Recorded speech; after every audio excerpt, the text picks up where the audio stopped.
ബിസ്മില്ലാഹ് അൽഹംദുലില്ലാഹ് വസ്സലാത്തു വസ്സലാമു അലാ റസൂലില്ലാഹ് വഅലാ ആലിഹി വസഹ്ബിഹി വമൻ ഇഹ്തദാ ബിഹുദാഹ്. അമ്മാ ബഅദ്. സൂറത്തു ത്വാഹ 94 മുതൽ 96 വരെ 3 വചനങ്ങൾ പാരായണം ചെയ്യുമ്പോൾ ശ്രദ്ധിക്കേണ്ടതായ നിയമങ്ങളാണ് സൂചിപ്പിക്കുന്നത്. ഖാല യാ ഇബ്ന ഉമ്മ ലാ തഖുദ്. ഖാല ആവർത്തിച്ചു വന്ന പദമാണ്. ഖാഫും അതിൻ്റെ ദീർഘാക്ഷരമായ അലിഫും തഫ്ഖീം ചെയ്ത് സ്വരഭാരത്തോടെ ഉച്ചരിക്കണം. ഖാല കടുപ്പത്തിൽ ഉച്ചരിക്കപ്പെടുന്ന ഹർഫാണ്, ഷിദ്ദത്തിൻ്റെ ഹർഫ് കൂടിയാണ് ഖാഫ്. ഖാല എന്നാൽ ഖാഫും അലിഫും തഫ്ഖീം ചെയ്യപ്പെടുന്നു. ശേഷം ലാം തർക്കീഖിൻ്റേതാണ്, ഇസ്തിഫാലിൻ്റെ ഹർഫാണ്. യബ്ന ഉമ്മ ഈ പദത്തിൽ ബാഇൻ്റെ സുക്കൂൻ ഖൽഖല സുഗ്റ നൽകി ശബ്ദം ഹറക്കത്ത് പോലെ ചലിപ്പിക്കണം. അന്ത്യത്തിൽ വന്ന ഷദ്ദുള്ള മീം മുഷദ്ദദത്തായ മീമിനെ മണിച്ചുകൊണ്ട് ഉച്ചരിക്കണം. യബ്ന ഉമ്മ ലാ തഖുദ്.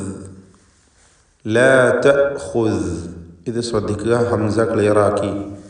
ഷിദ്ദത്തിൻ്റെ ഹർഫാണ്, അത് വ്യക്തമാക്കി ഉച്ചരിക്കണം. ലാ തഖുദ് തഖുദ് എന്നിങ്ങനെ പറയരുത്. ലാ തഖുദ് കടുപ്പത്തോടെ ഉച്ചരിക്കണം ഹംസയെ.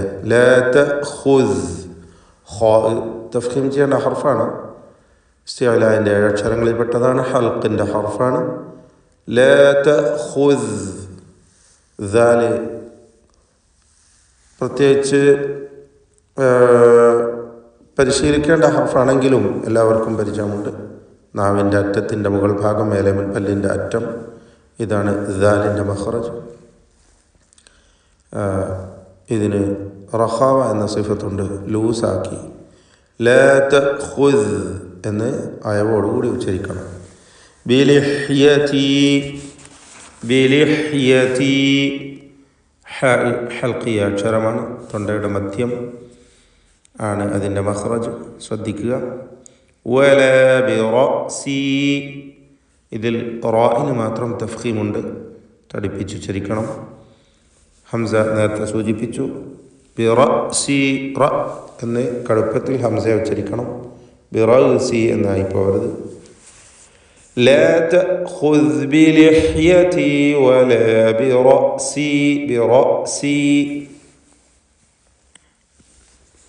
ഇന്നി ഖശീതു ഇന്നി നൂൻ മുഷദ്ദദയെ മണിക്കണം, ഷദ്ദുള്ള നൂനിനെ മണിച്ചുകൊണ്ട് ഉച്ചരിക്കുക. ഖശീതു ഖാഇന് മാത്രം തഫ്ഖീം കൊടുക്കുക, ഇസ്തിഅലാൻ്റെ ഹർഫാണ്. അൻ തഖൂല സാക്കിനത്തായ നൂനിനെ ഇഖ്ഫാ ഹഖീഖി നൽകി മറച്ചു മണിച്ച് ഉച്ചരിക്കണം. എന്നിങ്ങനെ അവ്യക്തമാക്കി മണിക്കണം. തഖൂല തഖൂല ഈ പദത്തിൽ ഖാഫിന് മാത്രം നിസ്ബിയായ തഫ്ഖീമുണ്ട്. തഖൂല ഫറഖത ഫറഖത റാഇന് തഫ്ഖീം കൊടുക്കണം, അത് മുഷദ്ദദത്താണ്, ഷദ്ദുള്ള റാആണ്. തക്രീർ കൂടുതൽ വരാതെ ശ്രദ്ധിക്കണം. ഫർ എന്നിങ്ങനെ വിറച്ചു പോകരുത്. ഫറഖത ഖാഫിന് ഖൽഖല സുഗ്റ വരുന്നു, ശബ്ദം ഹറക്കത്ത് പോലെ ചലിപ്പിക്കണം, സുക്കൂനാണ്, ഖൽഖലയുടെ ഹർഫുകളിൽപ്പെട്ടതാണ്. കൂടാതെ തഫ്ഖീം ചെയ്ത് ഉച്ചരിക്കേണ്ട ഇസ്തിഅലാഇൻ്റെ ഹർഫുമാണ്. ഫറഖത ബൈന ബനീ ഇസ്രായീൽ.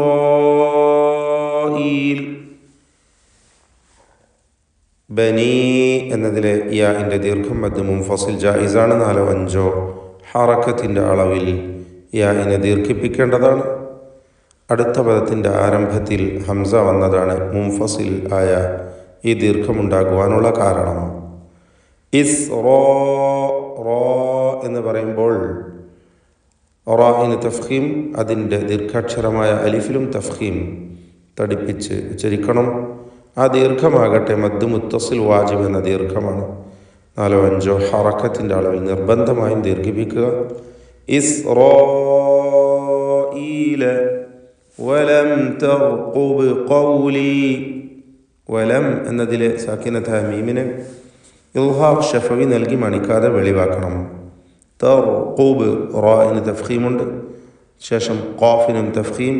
വലം തർഖൂബ് തർഖൂബ് ഖൗലി ബാഇൻ്റെ സുക്കൂൻ. ഖൽഖല സുഗ്റ നൽകി ശബ്ദം ചലിപ്പിക്കുക. ഖൗലി എന്നതിൽ ഖാഫിന് തഫ്ഖീമുണ്ട്, ഇസ്തിഅലാഇൻ്റെ ഹർഫാണ് ഖാഫ്, സൂചിപ്പിച്ചു കഴിഞ്ഞ കാര്യമാണ്. ഇവിടെ ഏത് വചനത്തിലായിരുന്നാലും എപ്പോഴും തഫ്ഖീം ചെയ്യപ്പെടുന്ന എണ്ണപ്പെട്ട അക്ഷരങ്ങൾ ഒഴിച്ച് ബാക്കി എല്ലാറ്റിനും തർക്കീഖാണ്, എല്ലാം ഇസ്തിഫാലിൻ്റെ ഹർഫുകളാണ് എന്നത് പ്രത്യേകം ശ്രദ്ധിക്കേണ്ട കാര്യമാണ്. ഖാല ഫമാ ഖത്ബുക, ഖാല ആവർത്തിച്ചു വന്ന പദമാണ്. ഖാഫിനും അലിഫിനും തഫ്ഖീം ഇസ്തിഅലാഇൻ്റെ ഹർഫാണ്, അതിനെ ദീർഘിപ്പിക്കുന്ന അലിഫിലും തഫ്ഖീം നിലനിൽക്കുന്നു. ഫമാ ഖത്ബുക തഫ്ഖീം ചെയ്യണം ഇസ്തിഅലാഇൻ്റെ ഹർഫ്. ത്വാഇനും തഫ്ഖീമുണ്ട്, ഖാത്തു. ഈ ത്വാഇൻ്റെ സുക്കൂൻ ഖൽഖല സുഗ്റ നൽകി ശബ്ദം ചലിപ്പിക്കണം. ത്വാ ഷിദ്ദത്തിൻ്റെ ഹർഫാണ്, മുത്ബഖാണ്, ഇത്ബാഖിൻ്റെ ഹർഫാണ്. ഖാത്ബുക ഖാത്ബുക യാ സാമിരി യാ സാമിരി. ഇതിൽ യായിൽ ഷദ് നൽകിയാണ് വഖഫ് ചെയ്യുന്നത്. ഷദ്ദുള്ള യായിൽ വഖഫ് ചെയ്യുന്നു,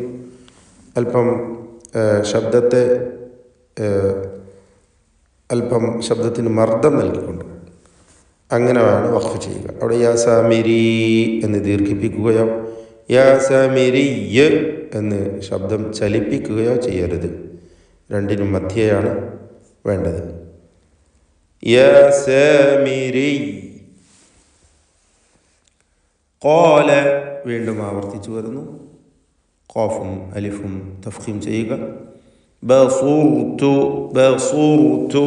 ഇവിടെ ശ്രദ്ധിക്കുക, സ്വാദ് ഇസ്തിഅലാഇൻ്റെ ഹർഫാണ്, അതിന് ദമ്മ്, ശേഷം സാക്കിനത്തായ റാ, അതിനും തഫ്ഖീം. രണ്ടിനും തഫ്ഖീം ചെയ്ത് ഉച്ചരിക്കുന്നു. ബസൂർ ബസൂർ തു തു എന്ന് പറയുമ്പോൾ താ മഹ്മൂസും മുസ്തഫീലുമൊക്കെയായ തർക്കീഖ് ചെയ്യേണ്ട അക്ഷരമാണ്, അതിന് തഫ്ഖീം വരുത്. ബസൂർ തു തു എന്ന് ത്വാ പോലെ ആയി പോകുന്നത് സൂക്ഷിക്കേണ്ടതാണ്. ബസൂർ തു തു തു എന്ന ശബ്ദം തന്നെ വരണം അതിന്. ബസൂർ തു ബിമാലം സാക്കിനത്തായ മീം ഇൽഹാർ ഷഫവി മണിക്കാതെ വെളിവാക്കുക. ബിമാലം യബ്സുറു യബ്സുറു ബാഇൻ്റെ സുക്കൂൻ ഖൽഖല സുഗ്റ നൽകി ശബ്ദം ചലിപ്പിക്കുക. വീണ്ടും സ്വാദ് മദ്മൂം, റാഇനും ദമ്മ് തഫ്ഖീം ചെയ്ത് ഉച്ചരിക്കുക, സ്വാദിനെയും റാഇനെയും. ബിമാലം യബ്സുറു ബിഹി. ബിഹി എന്നതിലെ ദീർഘം മദ്ദുസ്സിലത്ത് സുഗ്റ എന്നതാണ്. രണ്ട് ഹറക്കത്തിൻ്റെ അളവിൽ മാത്രം അതിൻ്റെ യാഇന് ദീർഘം വരുന്നു. വഖഫ് ചെയ്യുമ്പോൾ ബി എന്ന് സുക്കൂൻ നൽകുകയും വേണം. ഫഖബദ്തു ഫഖബദ്തു. ഖാഫിന് തഫ്ഖീമുണ്ട്, മറ്റക്ഷരങ്ങൾക്ക് തർക്കീഖാണ് എന്നത് ശ്രദ്ധിക്കണം. ഫഖബദ്തു. ദ്വാദിന് തഫ്ഖീമുണ്ട്, ഇസ്തിഅലാഇൻ്റെ ഹർഫാണ്. ഇസ്തിത്വാല എന്നത് അതിൻ്റെ പ്രത്യേക സിഫത്താണ്. നാവിൻ്റെ സൈഡിൽ നിന്ന് നീളത്തിലാണ് അതിൻ്റെ മഖ്റജ് എന്നതുകൊണ്ടാണ് അങ്ങനെ ഒരു സിഫത്ത് അതിനുള്ളത്. ഈ അക്ഷരം ഉച്ചരിക്കുമ്പോൾ വളരെ സൂക്ഷ്മത വേണം. ഖബദ്തു അതിന് റഖാവത്ത് കൂടിയുള്ള അക്ഷരമാണ്. ശബ്ദം ഒഴുകുന്നു, അതാണ് റഖാവ കൊണ്ട് ഉദ്ദേശിക്കുന്നത്. ഖബദ്തു ഖബദ്തു തർക്കീഖ് ചെയ്യേണ്ട അക്ഷരവും. ഫഖബദ്തു ഖബ്ദതൻ ഖബദതൻ എന്ന് പറയുമ്പോൾ ഖാഫിന് തഫ്ഖീമുണ്ട്, അബദ്ധത്തിലെ ബാഇൻ്റെ സുക്കൂനിന് ഖൽഖല സുഗ്റ നൽകുന്നു. ശേഷം ദ്വാദിനും പൂർണ്ണമായ തഫ്ഖീമാണ്. ഖബ്ദതൻ എന്നതിൽ വഖഫ് ചെയ്യുമ്പോൾ ഖബ്ദ എന്ന് സുക്കൂനുള്ള ഹ ആക്കി വഖഫ് ചെയ്യണം. ഖബ്ദതൻ മിൻ തൻവീനിന് ശേഷമുള്ള മീമിൽ പൂർണ്ണമായും ലയിപ്പിച്ച് മണിക്കണം. ഇദ്ഗാം ബിഗുന്ന കാമിൽ. മിൻ എന്നതിലെ സാക്കിനത്തായ നൂനിനെ ഇൽഹാർ ഹൽക്കി നൽകി. ഇൽഹാർ ഷഫവിയല്ല, ഇൽഹാർ ഹൽക്കി നൽകി, മണിക്കാതെ വെളിവാക്കണം. ശേഷം ഹംസ ഹൽക്കിൻ്റെ അക്ഷരമാണ് എന്നതുകൊണ്ടാണ്. മിൻ അസരി റസൂലി, അസരി എന്നതിൽ റായിന് തർക്കീഖ്, അർ റസൂലി എന്നതിൽ റായിന് തഫ്ഖീം. ഫനബദ്തുഹാ, ഫനബദ്തുഹാ, ദാലിൻ്റെ കാര്യം നേരത്തെ സൂചിപ്പിച്ചതാണ്. അയവോടുകൂടി ഉച്ചരിക്കേണ്ട അക്ഷരം. ഫനബദ്തുഹാ വകദാലിക, വകദാലിക സവ്വലത്, വകദാലിക സവ്വലത് ലീ നഫ്സി, സവ്വലത് ലീ നഫ്സി. സവ്വ, വാവ് പൂർണ്ണമായും രണ്ട് ചുണ്ടുകളിൽ നിന്ന് തന്നെ ഉച്ചരിക്കണം. താഴെ ചുണ്ടും മേലെ പല്ലും ചേർത്ത് സവ്വ എന്ന് മലയാളത്തിൽ വാ പറയരുത്. സവ്വ, സവ്വലത്. ത മഹ്മൂസ് അക്ഷരമാണ്. സുക്കൂൻ നൽകപ്പെടുമ്പോൾ ഹംസ് വ്യക്തമാകും. സവ്വലത് എന്ന ശബ്ദം. സവ്വലത് ലീ നഫ്സി, ഫാഉം മഹ്മൂസാണ്, ഹംസിൻ്റെ അക്ഷരമാണ്. സവ്വലത് ലീ നഫ്സി, ഫാ സീൻ ഇതൊക്കെ ഹംസിൻ്റെ അക്ഷരങ്ങളാണ്. പക്ഷേ സുക്കൂൻ വരുമ്പോൾ ആ സിഫത്ത് വ്യക്തമായിരിക്കും കൂടുതൽ. സവ്വലത് ലീ നഫ്സി. ബാറക്കല്ലാഹു ഫീക്കും. أعوذ بالله من الشيطان الرجيم. بسم الله الرحمن الرحيم. قال يا ابن أم لا تأخذ بلحيتي ولا برأسي إني خشيت أن تقول فرقت بين بني إسرائيل ولم ترقب قولي قال فما خطبك يا سامري قال بصرت بما لم يبصروا به فقبضت قبضة من أثر الرسول فقبضت قبضة من أثر الرسول فنبذتها وكذلك سولت لي نفسي